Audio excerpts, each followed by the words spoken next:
দিনগুলো যেন স্বপ্নের মতো কেটে যাচ্ছে। ফোনের আওয়াজে ঘুম ভাঙল রুদ্রের। স্যার, আমাদের কাজটা কমপ্লিট হয়ে গিয়েছে, আমরা আসল খুনিকে পেয়ে গিয়েছি। এখন আপনি আসুন, আপনাকে সব প্রমাণ দিয়ে দিব। আচ্ছা, আমি আসছি। বিছানায় এখনো ঘুমাচ্ছে ছোঁয়া। মেয়েটা এখন কষ্ট সইছে, কয়েকদিন যাবৎ কিছু খেতেই পারছে না। মুখে খাবার দেয়ার সাথে সাথেই বমি করছে। কাল রাত এপাশ করে অনেক রাতে ঘুমিয়েছে। ছোঁয়ার দিকে কিছুক্ষণ তাকিয়ে থেকে ছোঁয়ার কপালে আলতো করে ভালোবাসার পরশ দিয়ে উঠে গেল রুদ্র। বাথরুমে যেয়ে ফ্রেশ হয়ে নিল। বাথরুম থেকে বের হতেই দেখল ছোঁয়া বিছানায় বসে আছে। ঘুম ভেঙে গেছে জানটার? আপনি আমাকে জাগাননি কেন? এমনি কাল অনেক রাতে ঘুমিয়েছ, তাই আর বিরক্ত করিনি। আমি যদি না জাগতাম? আমাকে না বলেই বের হয়ে যেতেন? তুমি জানলে কিভাবে আমি বের হব? আমি না জানলে কি জানবে? ফোনেই তো বলছিলেন কাকে জানো, আমি আসছি। তার মানে তুমি তখন জেগেছিলে? হ্যাঁ, আর আপনি আমাকে না বলে আমাকে চুমু দিয়েছেন। কি বললা তুমি? আমার জানিকে আমি চুমু দিব, আবার তার জন্য পারমিশনও নিব? নিতে হবে, হি। তবে রে। বলেই রুদ্র ছোঁয়ার কাছে এসে ছোঁয়ার গালে কামড় বসিয়ে দিল। এইটা কি করলেন? বউকে আদর দিলাম, চুমু দিতে পারমিশন লাগবে, বাট কামড় দেয়ার কথা তো বলনি। আপনি? কি আমি? খুব পচা। হ্যাঁ জানি, এখন যাও ফ্রেশ হয়ে নাও, একসাথে ব্রেকফাস্ট করে তারপর বের হব। আচ্ছা বলেই ছোঁয়া ফ্রেশ হতে চলে গেল। ফ্রেশ হয়ে বের হয়ে ছোঁয়া আর রুদ্র নিচে যেয়ে নাস্তা করে নিল।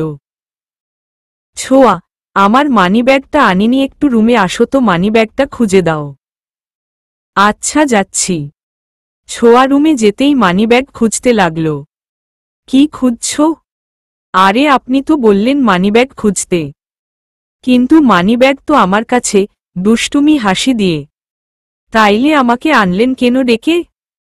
রুদ্র ছোঁয়াকে আলতো করে তার কাছে নিল, আর কপালে ভালোবাসার পরশ দিয়ে বলল, বের হওয়ার আগে বউটাকে একটু ভালোবাসা না দিলে কি হয়? ছোঁয়া রুদ্র জড়িয়ে ধরে, পাগল। রুদ্র বের হয়ে গেল। ছোঁয়া বসে বসে বই পড়ছে। ছোঁয়ার ফোনে একটা কল আসতেই ছোঁয়া ফোন রিসিভ করল। হ্যালো। আপনার হাজবেন্ডকে এত বিশ্বাস করবেন না, সে আপনার এত বিশ্বাসের প্রাপ্য না। কে আপনি? আর আমার হাজবেন্ডের নামে এসব বলার সাহস আপনাকে কে দিয়েছে? আপনি সেই না যে এর আগে আমার আর আমার হাজবেন্ডের মাঝে ভুল বোঝাবুঝি করাতে চেয়েছিলেন? তাইলে শুনে রাখুন, আমি আমার হাজবেন্ডকে অনেক ভালোবাসি। আর আমি ওকে অনেক বিশ্বাস করি। আপনি ওর নামে যতই খারাপ কথা বলুন না কেন, আমি কিছু বিশ্বাস করব না। আচ্ছা, বিশ্বাস করবেন না, তবে আপনাকে একটা ভিডিও পাঠাচ্ছি, সেটা দেখে নিন। আপনার কাছে সব ক্লিয়ার হয়ে যাবে। ছোঁয়ার আর কিছু না বলে রেগে ফোনটা রেখে দিল। যাই হয়ে যাক, কোনো ফালতু মানুষের কথায় সে রুদ্রকে আর ভুল বুঝবে না। কিছুক্ষণ পর ছোঁয়ার ফোনে একটা ভিডিও এলো। ছোঁয়া নিজের অনিচ্ছা থাকা সত্ত্বেও ভিডিওটা ওপেন করল। ছোঁয়া ভিডিওটা দেখছে আর ছোঁয়া সারা শরীর অবশ হয়ে আসছে, কপালে বিন্দু বিন্দু ঘাম। ছোঁয়া বিশ্বাস করতে পারছে না এসব। নতুন করে সে রুদ্রকে ভুল বুঝতে চায়, সে বিশ্বাস করতে চায় না এসব সত্যি। যদি এগুলো সত্যি হয় তবে তার কি হবে তার অনাগত সন্তানের। ছোঁয়া রুদ্রকে ফোন দিল। হ্যালো। কোথায় আপনি? এই তো একটু কাজে। এখন আসুন বাড়িতে। কেন, কি হয়েছে? তোমার শরীর ঠিক আছে তো? খারাপ লাগছে। আমি ঠিক আছি, আগে আপনি আসুন। ছোঁয়ার কথায় একটা রহস্যময় কিছু শুনতে পেল রুদ্র, তাই আর দেরি না করে বাড়ির দিকে রওনা দিল সে। রুমে বসে আছে ছোঁয়া, চোখগুলো ধারণ করেছে রক্তবর্ণ। রুমে আসতেই ছোঁয়াকে দেখেই ভয় পেয়ে গেল রুদ্র। ছোঁয়া, কি হয়েছে তোমার? ছোঁয়া কিছু না বলে রুদ্রের সামনে ফোনটা ধরল আর সেই ভিডিওটা ওপেন করল। রুদ্র ছোঁয়ার দিকে তাকিয়ে আছে। এই ভিডিও ছোঁয়ার কাছে কিভাবে এলো বুঝতে পারছে না সে। আসলে ছোঁয়া, এসব কি সত্যি? আমার কথা, এসব কি সত্যি? চিৎকার করে বলল ছোঁয়া। ঠাসঠস, রুদ্রকে থাপ্পড় মারল ছোঁয়া। কেন করলেন এমন? নিজের নোংরা জীবনে আমাকে আর আমার সন্তানকে কেন আনলেন আপনি? আমাদের জীবন নষ্ট করার অধিকার আপনাকে কে দিয়েছে? কাঁদতে কাঁদতে বলল ছোঁয়া। রুদ্রের চোখে টলমল করছে। আমার সন্তান রাস্তা দিয়ে হেঁটে গেলে লোকে তাকে কি চোখে দেখবে? আমার সন্তানের দিকে আঙুল তুলবে। এটা কেন করলেন আপনি? ছোঁয়া কাঁদতে কাঁদতে মাটিতে বসে পড়ল। ছোঁয়া, আমার কথা শোনো। ধরবেন না আপনি আমাকে। আপনার মতো মানুষের ছোঁয়া আমি চাই না। নিজেকে শেষ করে দিতে ইচ্ছে করছে। এক জীবনে আমি আর কত কিছু সইব? অঝরে কাঁদছে ছোঁয়া। ছোঁয়া, আমার কথা শোনো প্লিজ একটু। এসব বিশ্বাস করতে চাইনি, তবে ভালো যে আপনি স্বীকার করেছেন, নয়তো একটা অমানুষকে ভালো মানুষ ভেবে ভুল করতাম আমি। নিজের চিন্তা করি না আমি। কিন্তু আমার বাচ্চা, এই নিষ্পাপ শিশুটার কি হবে? জোরে জোরে কেঁদে যাচ্ছে ছোঁয়া। রুদ্রের বুক দুমড়ে মুচড়ে যাচ্ছে ছোঁয়া বলা কথাগুলো শুনে। ছোঁয়া, প্লিজ আমার কথাটা একটু শোনো। এসব করার পেছনে অনেক কারণ ছিল। কথা বলবেন না আপনি? আপনি একটা খারাপ লোক, একটা জানোয়ার। কত জীবন নষ্ট করেছেন, এখন আমার আর আমার সন্তানের জীবন নষ্ট করতে চাচ্ছেন। ভিডিওতে ছোঁয়া দেখেছে রুদ্র একটা লোককে অনেক মারছে। একটা সময় লোকটাকে মারতে মারতে গুলি করে মেরে ফেলেছে। কিন্তু ছোঁয়া এসব দেখার পর ও রুদ্রকে ভুল বুঝতে চায়নি। কিন্তু রুদ্র যখন নিজের মুখে স্বীকার করল রুদ্র সত্যি এমনটা করেছে, তখন ছোঁয়া আর নিজেকে কন্ট্রোল করতে পারল না। আমি পারব না আমার সন্তানকে একটা খুনির পরিচয় বড় করতে। আমি ওকে নিতে অনেক দূরে চলে যাব। কাঁদতে কাঁদতে কথাগুলো বলল ছোঁয়া। ছোঁয়া, এসবের পেছনে একটা বড় কারণ আছে, বিশ্বাস করো আমাকে। না, আর না। আমি বিশ্বাস করি না তোর মতো জানোয়ারকে। আমার আর আমার সন্তানের কাছে আসবি না তুই, খুনি তুই। দরকার হলে আমার বাচ্চাকে মেরে নিজেও মরব, কিন্তু তোর। ঠাসঠস। ছোঁয়া কথা শেষ করার আগেই রুদ্র ছোঁয়ার গালে থাপ্পড় বসিতে দিল। কি বললি তুই? আমার সন্তানকে মেরে নিজেও মরবি? এই কথা বলার সাহস কিভাবে হলো তোর? অনেক রেগে বলল রুদ্র। মেরে ফেলুন আমাকে, মারতে মারতে মেরে ফেলুন। এই জীবন চাই না আমি, কাঁদতে কাঁদতে বলল ছোঁয়া। আর একবার মরার কথা শুনলে আমি কি করব কল্পনাও করতে পারবি না, বলেই রুদ্র বেরিয়ে গেল। আর ছোঁয়া বসে বসে কাঁদতে লাগল। হ্যালো ভাইয়া। হ্যাঁ বল, তোর সাথে কি ভাবির কিছু হয়েছে? এই কথা জিজ্ঞেস করছিস কেন? ভাবি দুপুরে খায়নি, দরজা বন্ধ করে আছে। মা বলছিল এই অবস্থায় যদি না খেয়ে থাকে তবে শরীর আরও খারাপ হবে। আচ্ছা তুই ফোন রাখো, আমি আসছি। তারপর রুদ্র বাসায় আসল। রুদ্র দোহার রুমে গিয়ে দোহাকে কোলে করে ছোঁয়াকে ডাকতে গেল। আপনি আপনি দরজা খোলো।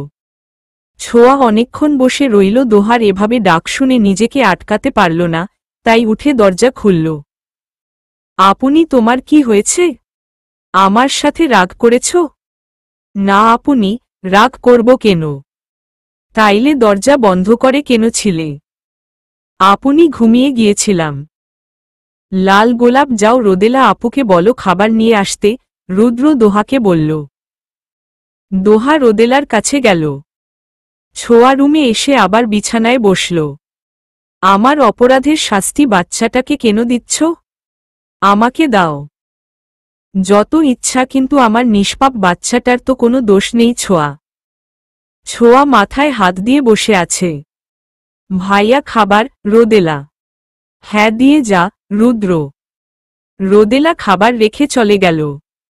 রুদ্র ছোঁয়ার সামনে খাবারগুলো নিয়ে, নাও খেয়ে নাও। চুপ, ছোঁয়া। কি হলো? খেয়ে নাও, মেডিসিন নিতে হবে। আমাকে আর আমার সন্তানকে মুক্তি দিন রুদ্র। মাথা উঠিয়ে রুদ্রকে এই কথাটা বলল ছোঁয়া। ছোঁয়া, এমন কোনো কথা বলো না যাতে আমার রাগ ওঠে প্লিজ। কেন আপনার রাগ কেন উঠবে বলুন? যখন আমার সন্তানকে একটা সুন্দর জীবন দিতেই পারবেন না, তবে কেন ওকে একটা অসুস্থ জীবন দিতে চান আপনি? আমি আমার সন্তানের সুস্থ জীবন চাই রুদ্র, যে করেই হোক, তাতে যদি আমাকে পালিয়ে যেতে হয় তাই যাব। আর একটা উল্টা পাল্টা কথা বললে খুব খারাপ হয়ে যাবে ছোঁয়া, ঠিকঠাকভাবে খেয়ে নাও বলছি। বলেই রুদ্র ছোঁয়ার মুখে খাবার তুলে দিতে লাগল। বাধ্য হয়ে ছোঁয়াকে খাবারগুলো খেয়ে নিতে হলো, কারণ সে জানে রুদ্রকে বলেও কোনো লাভ নেই। ছোঁয়াকে খাইয়ে রুদ্র নিজেও ফ্রেশ হয়ে আসল। রাত 12টা, ছোঁয়ার অস্থিরতা বেড়ে যাচ্ছে, শরীরটা তেমন ভালো লাগছে না, রুদ্রকে ডাকতেও ইচ্ছা করছে না। কিন্তু খারাপ লাগাটা এত তীব্র বেগে বাড়ছে যে রুদ্রকে ডাকা ছাড়া কোনো উপায় নেই ছোঁয়ার। এই শুনছেন? ছোঁয়ার ডাকে ধরফরিয়ে ওঠে রুদ্র। কি হয়েছে? আমার কেমন জানি খারাপ লাগছে। মানে? জানি না, মাথা ঘুরাচ্ছে, অস্থির লাগছে। রুদ্র আর দেরি না করে ডাহকে ফোন দিল। ডাহ এসে ছোঁয়ার চেক আপ করল আর রুদ্রকে বলল ছোঁয়ার বেশি খেয়াল রাখতে, মানসিক চাপের জন্য এমন হচ্ছে। ডাহ চলে যাবার পর, ছোঁয়া, আমার থেকে দূরে থাকলেই তো তুমি ভালো থাকবে তাই না? তবে তাই হবে। কাল সকালেই আমি তোমাকে তোমার মায়ের কাছে দিয়ে আসব। ছোঁয়া কি বলবে বুঝতে পারছে না, রুদ্রের কথায় সে খুশি হতে পারছে না। কারণ যাই হোক, সে যে রুদ্রকে ভালোবাসে আর রুদ্রের সন্তান তার শরীরে। ছোঁয়া আর কিছু না বলে ঘুমিয়ে পড়ল। আর রুদ্র ব্যালকনিতে দাঁড়িয়ে, জান, আজ তোমাকে অনেক কষ্ট দিয়েছি তা আমি জানি, তবে এসব করছি একটা কারণে, যেদিন তুমি তা জানতে পারবে তখন হয়তো অভিমান করবে একটু, তবে তোমার সব ভুল বোঝাবুঝির অবসান হবে খুব তাড়াতাড়ি। যা করছি তোমার জন্য করছি, আমার সন্তানের জন্য করছি। আনমনে আকাশের দিকে তাকিয়ে রুদ্র। পরের দিন সকালে, ছোঁয়া, এই ছোঁয়া, তাড়াতাড়ি ওঠো। চোখ মেলতেই ছোঁয়া দেখল রুদ্র তাকে ডেকেই যাচ্ছে। কি হয়েছে, ডাকছেন কেন? ঘুম ঘুম চোখে। আজ না তুমি তোমাদের বাসায় চলে যাবে, এত সময় ঘুমালে হবে? ওঠো তাড়াতাড়ি, ফ্রেশ হয়ে নাও, নাস্তা করে রেডি হও। আর আমি তোমার ব্যাগও গুছিয়ে দিয়েছি। ছোঁয়া এবার বড় বড় চোখ করে তাকিয়ে আছে রুদ্রের দিকে। কাল অবধি যে মানুষটা শুধুমাত্র সে চলে যাবার কথা বলেছে বলে তাকে থাপ্পড় মেরেছে, আজ সেই মানুষটা নিজেই তাকে নিজের থেকে আলাদা করে দিচ্ছে। শুধু তাই না, ব্যাগও নিজের হাতে গুছিয়ে দিয়েছে। ছোঁয়ার কাছে এসব যেন কোনো স্বপ্নের থেকে কম না। আপনি কি করছেন? কাল তো আপনার কাছ থেকে দূরে যাব বলেছি, তাই আমাকে থাপ্পড় দিলেন, কিন্তু আজ আসলে আমি ভুল ছিলাম। কেউ না থাকতে চাইলে তো আর বেঁধে রাখা যায় না, তাই না? আর তুমি যখন আমার কাছে থাকতেই চাইকা, তোমাকে শুধু শুধু আটকে রেখে কষ্টই বা দেব কেন বলো? আর যত তাড়াতাড়ি তুমি যাবে মায়াটাও তত কম পড়বে। চলেই যখন যাবে, দেরি করে তো লাভ নেই বলো। ছোঁয়া রুদ্রের মুখের দিকে তাকিয়ে রুদ্রের কথাগুলো শুনছে। রুদ্র কি বলছে সে বুঝেও যেন বুঝচ্ছে না। কি হলো, আমার দিকে তাকিয়ে থাকলে হবে? যাও তাড়াতাড়ি রেডি হও, আমি তোমাকে দিয়ে আসব। আমি একা যেতে পারব। আরে না, তোমাকে এই অবস্থায় একা ছাড়া ঠিক হবে না। বাকি জীবনটা তো একাই ছেড়ে দিচ্ছেন, তবে আজ একা গেলে ক্ষতি কি? অভিমানী সুরে বলল ছোঁয়া। বাকি জীবনটা একা যেও, আজ না হয় আমার সাথেই যাও। রুদ্রের কথার কোনো উত্তর না দিয়ে ছোঁয়া বাথরুমে ঢুকে গেল। আয়নার সামনে দাঁড়িয়ে ছোঁয়া, আজ রুদ্রের থেকে দূরে যেতে তার বুকটা ফেটে যাচ্ছে। যতই খারাপ কথা বলুক না কেন, সে রুদ্রকে অনেক ভালোবাসে। রুদ্রকে ছাড়া থাকার কথা সে চিন্তা করেনি, কিন্তু কালকের পথ সে নিজেই আলাদা হতে চেয়েছে রুদ্রের থেকে। কিন্তু আজ যখন রুদ্র তাকে তার থেকে আলাদা করে দিচ্ছে, ছোঁয়া যেন তা মেনে নিতে পারছে না। কারণ সে যে রুদ্রের জোর করে ভালোবাসাটাকেও খুব ভালোবেসে ফেলেছে। রুদ্র যে তার দ্য ভিলেন লাভার, তাকে ছাড়া কিভাবে থাকবে সে? কথাগুলো ভাবছে আর আয়নার সামনে তাকিয়েই চোখের পানি ফেলছে ছোঁয়া। কিছুক্ষণ পর ফ্রেশ হয়ে বের হলো ছোঁয়া। তুমি এসে গেছো, চলো আমি নিচে আছি, রেডি হয়ে আসো, নাস্তা করেই বের হব। ছোঁয়া কিছু না বলে রেডি হতে লাগল। রুদ্রের বাসার সবাই জানে ছোঁয়া মায়ের কাছে যাচ্ছে বেড়াতে, আর রুদ্রও ছোঁয়াকে রিকোয়েস্ট করেছে ছোঁয়া যেন এখনই সত্যিটা কাউকে না বলে, রুদ্র পরে সবাইকে সব বুঝিয়ে বলবে। খাওয়া দাওয়া করে সবার থেকে বিদায় নয় বেরিয়ে গেল রুদ্র, ছোঁয়া আর দোহা। গাড়ি চলছে আপন গতিতে, আর রুদ্র ড্রাইভ করছে। দোহা তার পুতলের ওপরে ঘুমিয়ে পড়েছে, আর ছোঁয়া আনমনে তাকিয়ে আছে গাড়ির বাহিরে। রুদ্র আর চোখে ছোঁয়া দেখছে, মুখ শুকিয়ে ছোট হয়ে গেছে ছোঁয়ার। ছোঁয়া নিজের খেয়াল রেখো। চুপ ছোঁয়া, আর আমার সন্তানেরও। চুপ ছোঁয়া। রুদ্র তার এক হাত ছোঁয়ার হাতের ওপরে রাখল। ছোঁয়া তখনও নীরব। জানো ছোঁয়া, জীবনে অনেক এমন সময় আসে যখন প্রিয় মানুষের থেকে দূরে সরে যাওয়াটা হয় মঙ্গলজনক। অনেক কারণ থাকতে পারে এর পেছনে, তবে কষ্ট কিন্তু যে কোনো একজন পায় না। পায় কিন্তু সবাই। তোমার আমার মাঝে যাই হোক, সে কষ্টের আগুনে আমাদের সন্তান যেন কখনো পুড়ে না যায়। এটা খেয়াল রেখো, ও নিষ্পাপ পবিত্র যেমনটা আমার কাছে তুমি। আমি সেদিন হয়তো বিলীন হয়ে যাব, যেদিন তোমার আর আমার সন্তানের থেকে আমি আলাদা হয়ে যাব। তোমাকে বিয়ে করার পর মেনে না নেয়া আমার জীবনের অনেক বড় ভুল ছিল, তোমাকে দূরে সরিয়ে দিয়ে তেমন কোনো ভুল আমি আর করব না। এবার ছোঁয়া তাকালো রুদ্রের দিকে। মানে, আপনি তো আমাকে আর আমার সন্তানকে দূরেই করে দিচ্ছেন। তা ঠিক, মুচকি হেসে রুদ্র আবার ড্রাইভিংয়ে মন দিল, যেন তার মুখের মুচকি হাসিতে আছে কত প্রশ্নের উত্তর। ছোঁয়া পৌঁছে গেল তাদের বাড়িতে। কেমন আছিস মা? তোর শরীর ভালো? বাবা তুমি কেমন আছো? ছোঁয়ার মা। ছোঁয়া কোনো উত্তর না দিয়ে ভেতরে চলে গেল। কি হয়েছে বাবা? কিছু না আম্মু, ওর একটু মন খারাপ, কিছুদিন আপনার কাছে থাক। আচ্ছা বাবা, তা সমস্যা নেই, তুমি আজ থেকে যাবে কিন্তু। না আম্মু, আমার একটু কাজ আছে, আমাকে যেতে হবে।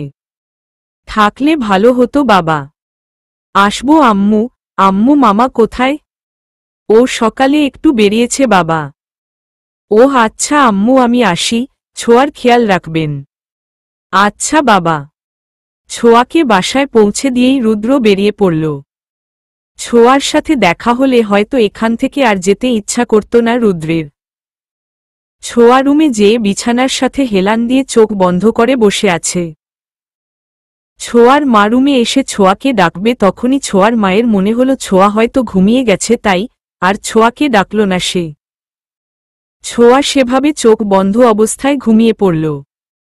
দুপুরে একবার জেগে খেয়ে নিয়েছিল, তারপর আবার রুমের ভেতরেই ছোঁয়ার সারাটা দিন কাটল। কিছুই ভালো লাগছে না।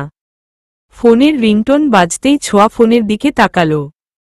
রুদ্রের নাম্বার সেভ করা। ভালোবাসা দিয়ে রুদ্র যখন ছোঁয়ার জন্য ফোন কিনে এনেছিল, সেই ছোঁয়ার হাতে ফোনটা দিতে ছোঁয়া ফোনে ভালোবাসা দিয়ে নাম্বার সেভ করা দেখে রুদ্রের কাছে জানতে চেয়েছিল এটা কে।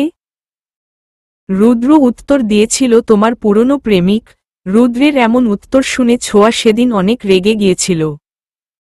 মানে, এসব কি বলছেন আপনি? আমার কোনো প্রেমিক ছিল না। মিথ্যা বলো না, তুমি ধরা পড়ে গিয়েছ, তবে তুমি তোমার প্রেমিকের সাথে কথা বলতে পারো, আমার কোনো সমস্যা নেই। আমি এখনই প্রমাণ করে দিচ্ছি আমার কোনো প্রেমিক নেই, আর আপনি বাজে কথা বলছেন। বলেই রুদ্র সে নাম্বারে ফোন দেয়, আর রুদ্রের ফোন বেজে ওঠে।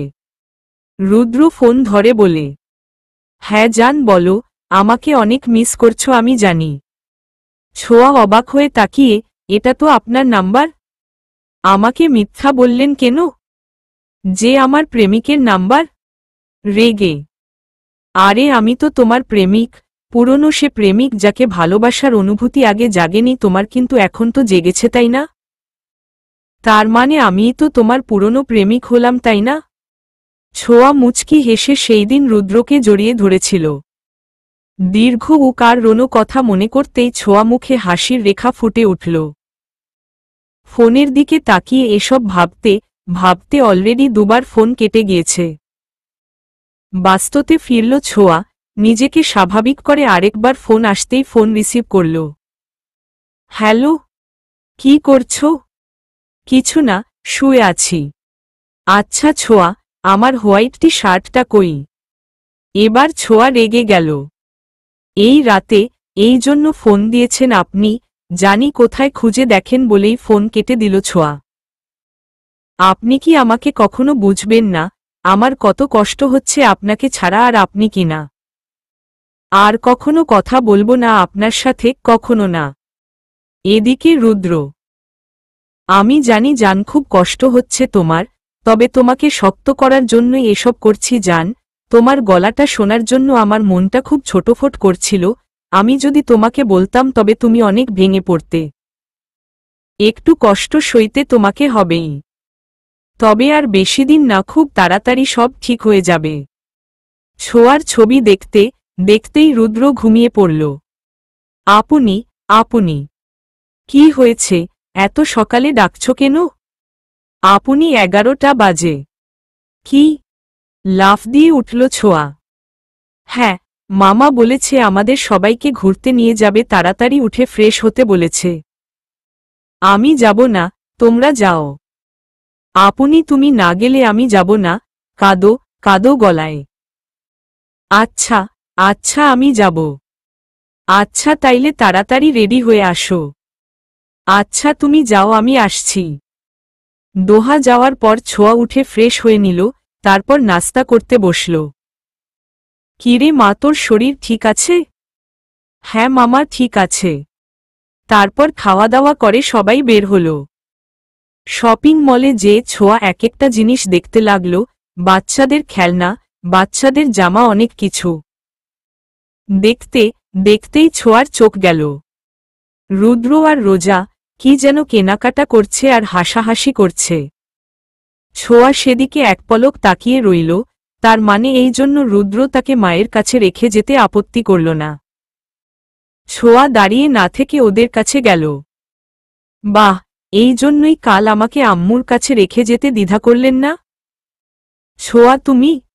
রুদ্র, হ্যাঁ আমি ভুল সময়ে এসে গিয়েছি তাই না? সরি, এখন আমার এখান থেকে যাওয়া উচিত। আসলে ছোঁয়া, রোজা কিছু বলতে যাবে, তার আগেই রুদ্র বলে উঠল, ছোঁয়া বাজে কোনো কথা বলবে না। হ্যাঁ আমি তো কথাই বলি, আসলে আমি কিছু বলারই বাকে। আমার কিছু বলার তো কোনো অধিকারই নেই। ছোঁয়া আমার কথা প্লিজ শোনো। ছোঁয়াকে ধরতে যাবে তখনই, আপনি ছুবেন না আমাকে। আমাকে আম্মুর কাছে দিয়ে যে এসব করতে লজ্জা করছে না? আরে ডিভোর্সে ওয়েট তো করতে পারতেন। ঠাসস। সবার সামনে ছোঁয়াকে থাপ্পড় দিল রুদ্র, আর ছোঁয়া গালে হাত দিয়ে দাঁড়িয়ে আছে। এটা কি করলে রুদ্র? রোজা, লজ্জা করল না? লোকভর্তি মানুষের মাঝে নিজের প্রেগন্যান্ট বউয়ের গায়ে হাত তুলতে? আপনি আর কখনো আমার সাথে কোনো ধরনের যোগাযোগের চেষ্টা করবেন না বলেই ছোঁয়া চলে গেল। রুদ্র, এটা একদম ঠিক করলে না, মেয়েটা কত কষ্ট পেয়েছে। রুদ্র চুপ করে দাঁড়িয়ে ছোঁয়ার চলে যাওয়া দেখছে। আর ছোঁয়া কাঁদতে কাঁদতে চলে যাচ্ছে। মেয়েটা অনেক অবুঝ রোজা, ওর কথায় কিছু মনে করো না। কিরে মা, কাঁদছিস কেন? কি হয়েছে? কিছু না মামা, চলো বাসায় যাব। আরে এখনই? পেছনে রুদ্রকে দেখেই, আরে রুদ্র বাবা তুমি। ছোঁয়া, উই দেখ রুদ্র। ভালো আছেন মামা? হ্যাঁ বাবা ভালো আছি। তুমি কাল চলে আসছিলে কেন? আজ আমাদের সাথে চলো। না মামা, আরেকদিক আজ একটু কাজ আছে। রোজা এটা ছোঁয়ার মামা, মামা এটা আমার বন্ধু রোজা। ভালো আছো মা? তার রুদ্র, ওকে নিয়েই চলো বাড়িতে। না মামা, আরেকদিক আজ আমাদের একটু কাজ আছে। মামা তাদের কাজ আছে, জোর করো না, চলো বাসায় যাব। ছোঁয়া, এ কেমন কথা ছোঁয়া? বাবা ছোট মানুষ, ওর কথায় কিছু মনে করো না। তাহলে রোজা মা, একদিন এসো আমাদের বাসায়। আচ্ছা মামা, আসব। ছোঁয়া আর কিছু না বলে হাঁটতে শুরু করল। এই ছোঁয়া দাঁড়া, দেখো তো কি হলো মেয়েটার। আচ্ছা বাবা আমি যাই, তোমরা এসো কিন্তু। আচ্ছা মামা। ছোঁয়ার মামা ছোঁয়ার পেছনে যাচ্ছে আর রুদ্র দাঁড়িয়ে আছে সেখানেই। বাসায় এসে বিছানায় অনেকক্ষণ শুয়ে শুয়ে কেঁদেছে ছোঁয়া। আর ওদিকে রুদ্রের ছোঁয়াকে থাপ্পড় মারা নিয়ে অনুশোচনার শেষ নেই। ছোটফোট ছোঁয়াকে একবার দেখার জন্য রুদ্র আর কিছু না ভেবে ছুটে গেল ছোঁয়ার কাছে। ছোঁয়া বিছানায় শুয়ে শুয়ে কাঁদছে। হঠাৎ কারো উপস্থিতি অনুভব করে উঠে বসতেই রুদ্র ছোঁয়ার মুখ চেপে ধরল। প্লিজ জান, চিৎকার দিও না, বাসায় বড়রা আছে কি নাকি মনে করবে, তুমিও লজ্জায় পড়বে আর আমিও। ছোঁয়া বড় বড় চোখ করে তাকিয়ে আছে রুদ্রের দিকে। ইস, কান্নাকাটি করে চোখটাকে একেবারে ফুলিয়ে ফেলেছ। ছোঁয়া জোরে রুদ্রের হাতটা সরিয়ে ফেলল। কেন এসেছেন এখানে? কেন এসেছেন? তখন থাপ্পড় মেরে হয়নি, এখন আবার মারতে এসেছেন? উফ, তুমি বড্ড বেশি কথা বলো, শুধু বেশি কথা না, বেশি ফাও কথা বলো। আমি যা ইচ্ছা তাই বলি, তাতে আপনার কি? বেরিয়ে যান এখান থেকে। যদি না যাই আমি চেঁচাবো। ওকে চেঁচাও, হাজবেন্ড সাথে ওয়াইফ এভাবে চেঁচাবে, ব্যাপারটা কত লজ্জার, তাই না? কিন্তু তুমি তো তা বুঝলে না। থাক, আমার কোনো সমস্যা নেই, তুমি তো জানো আমার এমনি লজ্জা কম। আমার রাগ উঠাবেন না, যান এখান থেকে। এই ছোঁয়া, প্লিজ এত রেগে থেকো না, তখনকার জন্য সরি, আমি চাইনি, কিন্তু তুমি না বুঝেই। রুদ্র ছোঁয়ার অনেক কাছে চলে এলো, ছোঁয়ার ঘাড়ে নাক ঘষতে ঘষতে। বিশ্বাস করো, তোমাকে ছাড়া অন্য কাউকে ভালোবাসার চোখে দেখি না আমি, আর তুমি ভাবলে কিভাবে আমি অমন কিছু করতে পারি? রুদ্র, অনেক রাত হয়েছে, যান এখান থেকে। তুমি কি জানো না, একজন স্বামীর তার বউয়ের কাছে আসার জন্য রাত দিন পরোয়া করে না, তার যখন ইচ্ছা সে আসতে পারে। মহান আল্লাহ এই অধিকার একজন স্বামীকে দিয়েছে। ছোঁয়ার অনেক কাছে এসে কথাগুলো বলছে রুদ্র।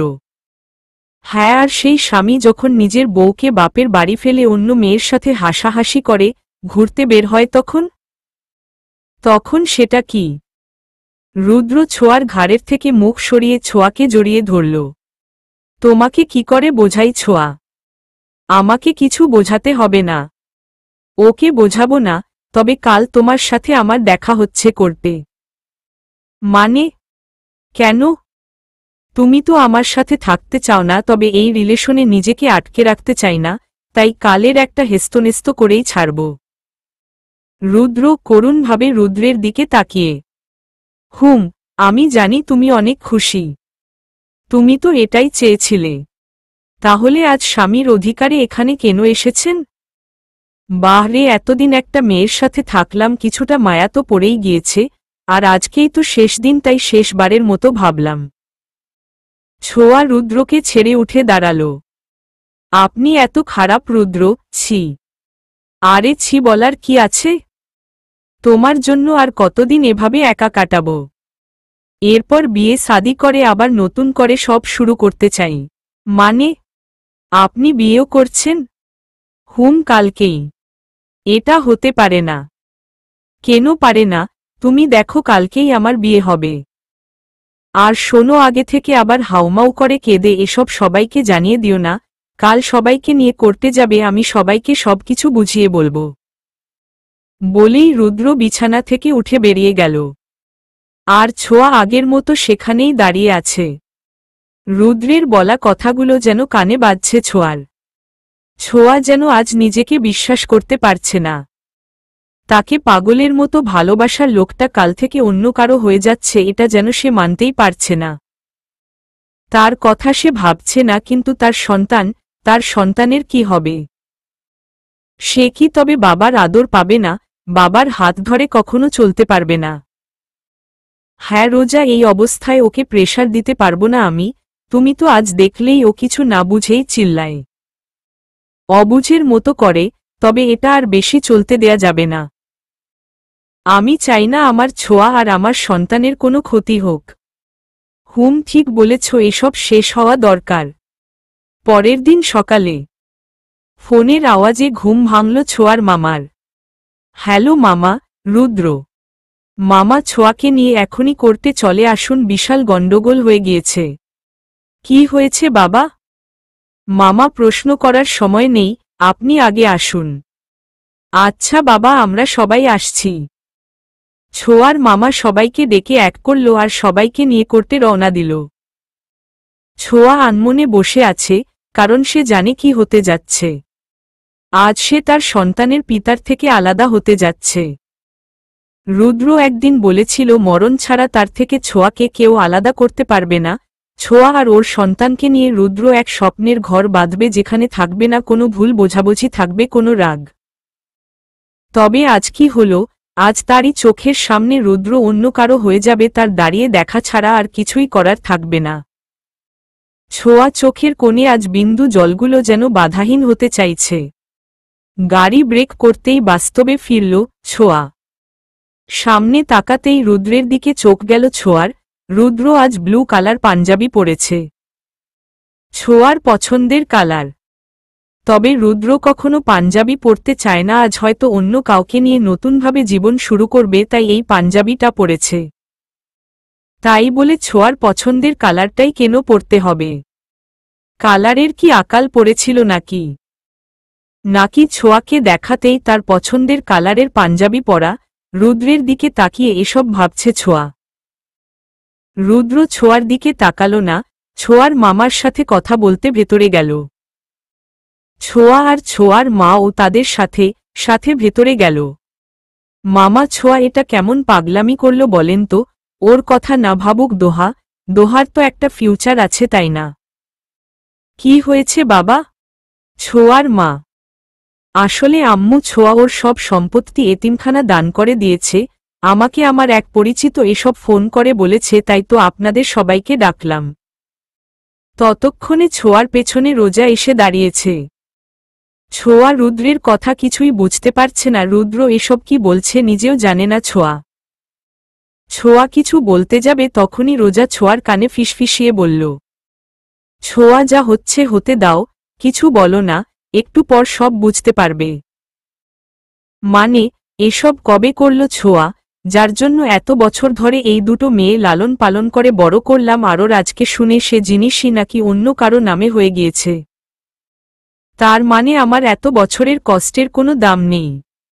ইচ্ছা করছে বাপের মতো এই দুটো মেয়েকেও মেরে ফেলি। ছোঁয়া তার মায়ের কথা শুনে যেন আকাশ থেকে পড়ল। লালন পালন করেছে মানে, আর বাপের মতো মেরে ফেলি মানে কি? আম্মু, এসব কি বলছো তুমি? এই মেয়ে আম্মু ডাকবি না আমাকে?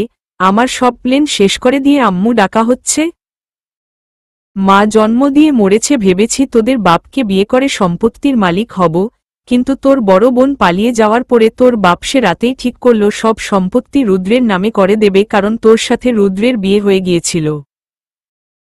আর সেই রাতে তোর বাবা রুদ্রকে এসব বলতে ডাকলো, কত প্ল্যান করে তোর বাপকে মারালাম লোক দিয়ে, আর ফাঁসিয়ে দিলাম রুদ্রকে। এত কিছু করার পর এখন যদি শুনতে হয় সবকিছু অনাথ আর ফকিরদের দান করে দিয়েছিস, তাহলে এত কিছু করার মানে কি দাঁড়ালো? তার মানে তুমি আমার মা না? না, আমি তোর মা না। তোর মা তোরা অনেক ছোট থাকতেই মারা গিয়েছিল। আমার ভাই তোর বাবার ভালো চেনা জানা ছিল, সেইভাবে তোদের দেখাশোনার জন্য তোর বাবা আমাকে বিয়ে করে। আর এটাও জেনে রাখো, তোর এই মামা আমার ভাই না, এটা তোর মরা মায়ের ভাই। মামা, এসব কি সত্যি? তুমি এসব আমাদের বলনি কেন? আমি বলছি ছোঁয়া, রুদ্র, তোমার মামা তোমাদের জন্য অনেক করেছেন। তোমার বাবার অবর্তমানে তোমাদের সব সম্পত্তির মালিক তার স্ত্রী, মানে তোমার এই মা। আর সেইভাবেই এই মহিলা দিনের পর দিন তোমার মামাকে ভয় দেখিয়েছে যে সে যদি তোমাদের সত্যিটা বলে তবে এই মহিলা তোমাদের জীবিত রাখবে না। আর তোমার বাবাকে মারার বিষয়টাও তোমার মামা জানত, কিন্তু তার কাছে কোনো প্রমাণ ছিল না, তাই সে কিছু বলতে পারেনি। তোমাদের বাঁচানোর জন্য এই মহিলা যা বলেছে তাই করেছে। তোমার কাছ থেকে সম্পত্তির সাইন মহিলাকে দিয়ে তোমাদের নিয়ে অনেক দূরে পালিয়ে যেতে চেয়েছিল মামা, কিন্তু এর মাঝে আমি ফিরে আসি তোমার জীবনে। তখন মামা আরও বেশি ভয় পায় যে তোমার সাথে সাথে আমার ও না কোনো ক্ষতি করে দেয় এই মহিলা। তোমার মনে আছে ছোঁয়া, তোমাকে নিয়ে তোমার মামা বাড়ি যাওয়ার পর মামা আমাকে কত অল্পতেই বিশ্বাস করে ফেলেছিল। তোমারও একটু অবাক বা লাগলেও আমার খুব অবাক লেগেছিল। আমি সেই দিন থেকে সব খোঁজখবর নিতে শুরু করি, আর আমি কিছু টিপ সেট করেছিলাম তোমার বাবার খুনিকে ধরার জন্য। তুমি আমাকে ওইভাবে ছুরি মারার পর আমার সন্দেহ হয়েছিল যে আমার দোহাকে বাঁচাতে যাওয়া, আর ঠিক তখনই তোমার সেখানে উপস্থিতি আর দোহার ছুরি লাগা আমার কাছে মনে হয়েছিল এটা ছিল একটা ফুলপ্রুফ প্ল্যান। তাই আমি আরও ভালোভাবে খোঁজ নেই। মনে আছে তোমার মামা বাড়ি থেকে দোহাকে আর তোমাকে আমি নিয়ে আসার সময় তোমার মামা কত ঘাবড়েছিল? তখন মামাকে দেখে আমার সন্দেহ হয়েছিল। তারপর আমি মামার পেছনেও লোক লাগাই। তারপর আমি যে সত্যিটা জানতে পারি তা শুনে আমার মাথা পুরোটা এলোমেলো হয়ে যায়। তোমার মামা আর তোমার মায়ের কথার ভয়েস রেকর্ড, আর তাতে এই মহিলা বলছিল যে মামা যদি কাউকে কিছু জানাতে চেষ্টা করে তবে দোহাকে মেরে ফেলবে, কারণ দোহা ছোট, সম্পত্তির সাথে এখনো ওর কোনো লেনদেন নেই। ছোঁয়া ততক্ষণে কাঁদতে কাঁদতে মাটিতে বসে পড়েছে। রুদ্র আবার বলতে শুরু করল, মামা ভয় পেয়ে গিয়েছিল। এসব শোনার পর আমি মামাকে একদিন সরাসরি কথা বলে এসব জানতে চাই, আর মামা ভয়ে সব বলে দেয় আর কেঁদে কেঁদে আমার কাছে অনুরোধ করে যেন আমি এসব বিষয়ে কোনো বাড়াবাড়ি না করি। আমি মামার কথা রাখি আর গোপনভাবে নিজের কাজ করতে থাকি। আর তোমার যে বোন মানে শোভা পালিয়ে গিয়েছিল, সে তোমার আপন বোন ছিল না। তাকে তোমার বাবা এতিমখানা থেকে এনেছিল, কিন্তু তার বিয়ের দিন এই মহিলা তোমার সেই বোনকে অন্য একটা ছেলের হাতে তুলে দেয়, কারণ মেয়েটাকে তোমার বাবা নিজের মেয়ের মতো ভালোবাসত, আর তার বিয়ের পর তোমাদের সম্পত্তির হাফ শোভার নামে করে দিতে চেয়েছিল। তাই এই মহিলা এই কাজ করেছে। কিন্তু যার হাতে তুলে দিয়েছিল সে ছেলেটা ভালো ছিল। কথা ছিল শোভাকে কিছুদিন রেখে ছেড়ে দিবে, কিন্তু তার আগেই সে ছেলে শোভার প্রেমে পড়ে যায় আর শোভাকে বিয়ে করে নেয়।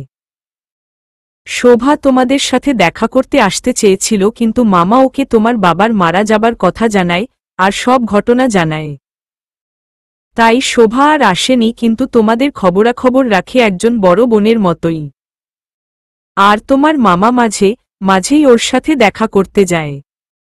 এই মহিলা সম্পত্তির জন্য সব করেছে। আমি যখন পুরোটা ক্লিয়ার হয়ে যাই তখন আমার কাছে কোনো প্রমাণ ছিল না যার ভিত্তিতে আমি তার খেলাপ কোনো তদন্ত করতে পারি।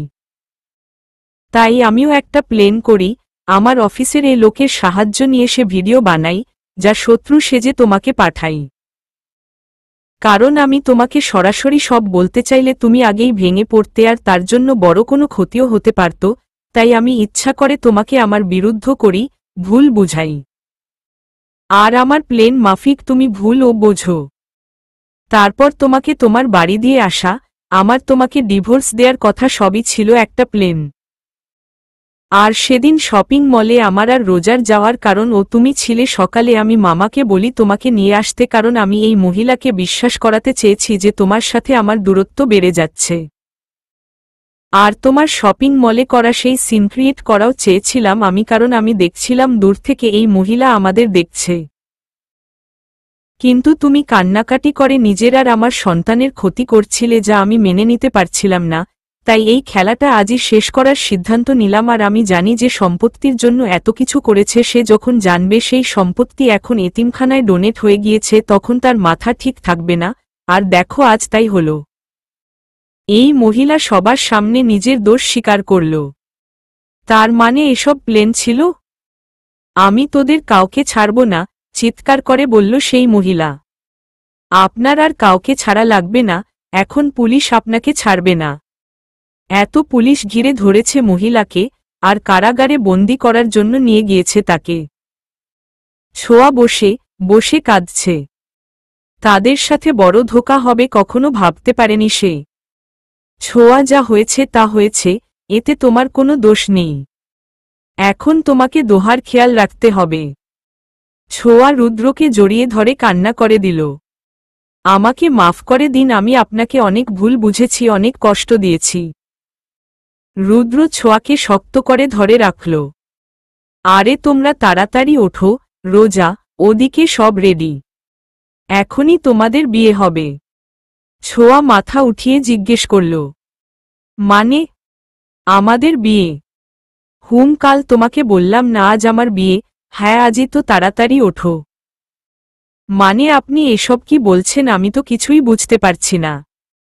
আরে বোকা মেয়ে, আমাদের বিয়ে তো ধর্মীয়ভাবে অনেক আগেই হয়ে গিয়েছিল, কিন্তু রেজিস্ট্রি করে তো হয়নি।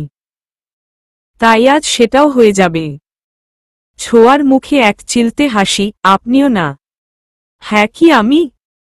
তোমার বর, তাই তো, বলেই রুদ্র ছোঁয়াকে কোলে তুলে নিল, আর ছোঁয়া লজ্জা। তাদের রেজিস্ট্রি হয়ে গেল। রুদ্রের বাবাকে ছোঁয়ার মামা আগেই সব জানিয়ে এলো, তাই তারাও চলে এলো। রোজার সাথে ছোঁয়া খারাপ ব্যবহার করেছে, তার জন্য ও মাফ চেয়ে নিল। 5 মাস পর রুদ্র বাহিরে বসে আছে। আজ ছোঁয়ার ডেলিভারি পেইন উঠেছিল, সাথে সাথেই তাকে হাসপাতালে নিয়ে আসা হয়েছে। রুদ্র বাহিরে বসে আছে, চিন্তায় যেন হাত পা ঠান্ডা হয়ে আসছে। একদিকে নতুন কারো আসার আনন্দ, আরেকদিকে কাউকে হারানোর ভয়। কারণ এ কটা মাস ছোঁয়া বেশ অসুস্থ ছিল, আর লাস্ট কোটা দিন কিছুই মুখেই দিতে পারত না, তাই রুদ্রের চিন্তা যেন হাজারগুণ বেড়ে গিয়েছিল। আজ যেন ছোঁয়া নিজেই ব্যথায় কাতরিত হচ্ছে না, সাথে সাথে রুদ্রের বুকের ভেতরেও ব্যথা অনুভব হচ্ছে। ওটি থেকে নার্স বেরিয়ে আসল। স্যার, আপনার ফুটফুটে একটা মেয়ে হয়েছে। রুদ্র দাঁড়িয়ে পড়ল। আর আমার ওয়াইফ? ও ভালো আছে, কিছুক্ষণ পর তাকে বেডে শিফট করা হবে। সবাই যেন স্বস্তির নিঃশ্বাস ফেলল। কেবিনে চুপ করে শুয়ে আছে ছোঁয়া। রুদ্র আস্তে আস্তে তার পাশে যেয়ে বসল। ছোঁয়ার মুখটা আজ বড় নিষ্পাপ লাগছে। ছোঁয়ার দিকে রাখিয়ে রুদ্র একটা কথাই ভাবছে, আজ যদি ছোঁয়ার কিছু হয়ে যেত তবে সে কিভাবে থাকত, ভেবেই রুদ্রের চোখ থেকে 2 ফোঁটা পানি গড়িয়ে পড়ল ছোঁয়ার হাতের ওপরে। ছোঁয়া চোখ মেলেই দেখল রুদ্র পাশে বসে আছে, আর চোখ দিয়ে পানি পড়ছে। এই কাঁদছেন কেন? রুদ্র এবার জোরে জোরেই কেঁদে দিল। এই দেখো, বোকার মতো কাঁদছে। আচ্ছা, আমাদের বাবুটা কই, একটু নিয়ে আসেন। তোমার কিছু হলে? চুপ, আমি ঠিক আছি। এই শুনুন না, আমাকে আপনার বুকে নিন প্লিজ। রুদ্র উঠে ছোঁয়াকে শক্ত করে বুকে চেপে ধরল। ভিলেনটা আজ কাঁদছে কেন? যার জন্য ভিলেন হয়েছি তাকে হারানোর ভয়। হ্যাঁ, তাই তো, আমি মরে গেলে অত্যাচার কার ওপরে করতেন, তাই না? রুদ্র ছোঁয়ার মাথাটা উঠিয়ে, আমি অত্যাচার করি? হুম, করে তো, রোমান্টিক অত্যাচার। বলেই ছোঁয়া রুদ্রের ঠোঁট নিজের ঠোঁট দিয়ে দখল করে নিল। এর মাঝেই ওদের বেবিকে নিয়ে সবাই আসল। ছোঁয়া আর রুদ্র বেশ লজ্জা পেল, কারণ ওরা একে অপরকে জড়িয়েছিল। রোদেলা বাবুকে ছোঁয়ার কোলে দিল, আর ছোঁয়া বাবুর ছোট ছোট হাত পাগুলো দেখতে লাগল, আর বাবুর কপালে একটা চুমু দিল। ভাইয়া, আমার নতুন পুতুল। হুম, লাল গোলাপ আমাদের সবার নতুন পুতুল। রুদ্র আর দোহার কথা শুনে সবাই হেসে দিল। সমাপ্ত।